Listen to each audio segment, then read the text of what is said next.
Selon Nicolas Pilon, docteur en biologie moléculaire et professeur au département des sciences biologiques de l'Université du Québec à Montréal, la résurrection est un projet intéressant, mais pour ce qu'il requiert en temps et en capital financier, les bénéfices associés à ces projets ne semblent pas en valoir l'effort. En effet, ce sujet de recherche peut s'étendre sur plusieurs années et pourrait facilement coûter des millions de dollars. Toutefois, qu'en est-il des espèces vulnérables ou en péril? Sont-elles de meilleures candidates à la résurrection? M. Pilon croit que l'argent consacré à la résurrection pourrait être utilisé de façon plus efficace afin de tenter de sauver les espèces encore existantes. D'autres méthodes de conservation ont également fait leurs preuves, tandis que, pour l'instant, le taux de survie lié aux méthodes de résurrection est nul. Il est également très peu probable qu'un individu d'une espèce éteinte ramené à la vie puisse s'établir dans un écosystème et s'y reproduire afin de créer une population viable.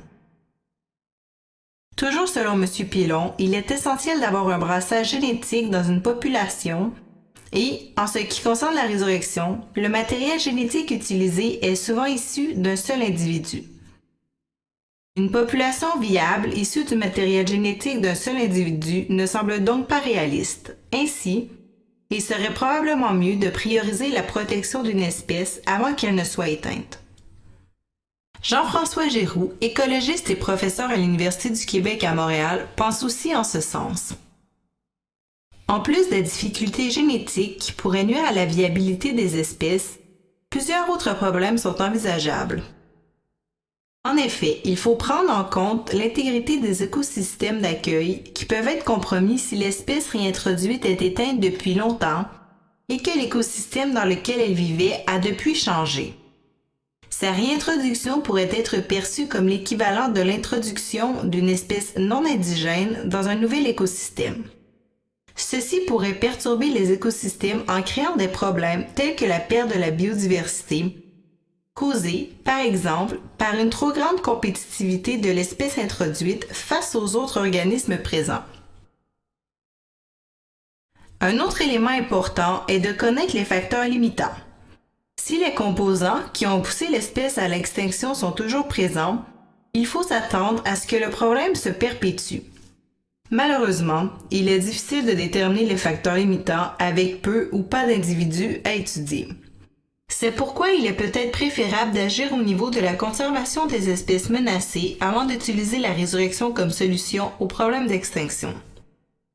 Ainsi, tout comme M. Pilon, M. Giroux croit que les fonds attribués à la résurrection seraient mieux investis dans d'autres méthodes de conservation de la biodiversité, telles que la restauration d'habitats endommagés ou la création de zones protégées.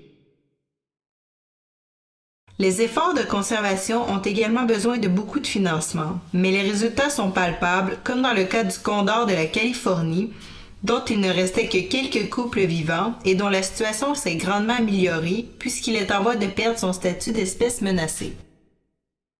L'excitation que l'on note autour du sujet de la résurrection semble donc axée autour de sa valeur récréative plutôt qu'au niveau de sa réelle contribution et de son efficacité à conserver la biodiversité. Mais, outre l'aspect de la conservation de la biodiversité, la résurrection pourrait comporter d'autres avantages. En effet, certains estiment que cette pratique pourrait permettre de retracer l'histoire évolutive de nombreuses espèces en apportant de nouvelles connaissances d'un point de vue morphologique et taxonomique. Mais, les réels avantages de ces possibles avancées pourraient-ils réellement justifier les coûts astronomiques et les risques liés à de telles méthodes? Il y a également quelques autres avantages qui pourraient être à considérer au niveau des avancées en biotechnologie. En effet, selon Ronald Sandler, professeur à la Northeastern University, le principal avantage de la résurrection serait orienté vers les avancées en matière d'ingénierie génétique qui pourraient éventuellement permettre, par exemple, de remplacer de larges sections d'ADN génomiques chez les individus atteints de maladies génétiques. Au niveau des risques potentiels, outre celui lié au clonage des individus, il faut considérer le fait que ces individus ressuscités pourraient représenter des vecteurs insoupçonnés de pathogènes. Ce genre de situation pourrait surtout arriver au niveau des espèces dont nous ne connaissons pas bien l'écologie ou si celles-ci sont éteintes depuis très longtemps. Created using Powtoon.